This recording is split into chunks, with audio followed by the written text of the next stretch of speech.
Three of the worst financial crimes in the United States of the last 10 years have a lot more in common than initially meets the eye. Like Trevor Milton, the founder of the now defunct electric car brand Nikola, who lied to investors about pretty much everything about the company in order to inflate the stock price. Trevor was successful for a while until he wasn't.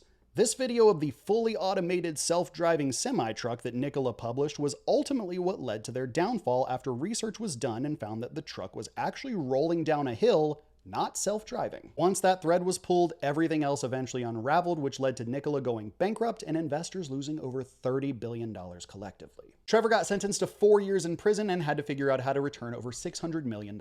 Then there's David Gentile from GBP Capital, who was effectively running a $1.5 billion Ponzi scheme by taking money from new investors and using that money to pay old investors and lying to all 17,000 people involved about how well the investments were doing. David was found guilty of multiple federal fraud counts and sentenced to 7 years in prison. Not seeing the connection yet? Don't worry, it's coming. Then there's the big one, but unlike the others, neither this company nor its founder were charged with any form of fraud. Nope, Binance was charged with failing to register as a money transmitting service, violating the Bank Secrecy Act, violating US sanction laws, and conspiracy to commit all of these crimes. As a result, Binance processed over 100,000 transactions related to ransomware payments, drug trafficking, terrorist organizations, and child exploitation. Binance was slapped with a $4.3 billion fine, one of the largest in American history, and the CEO was fined $50 million and sentenced to a measly 4 months in prison.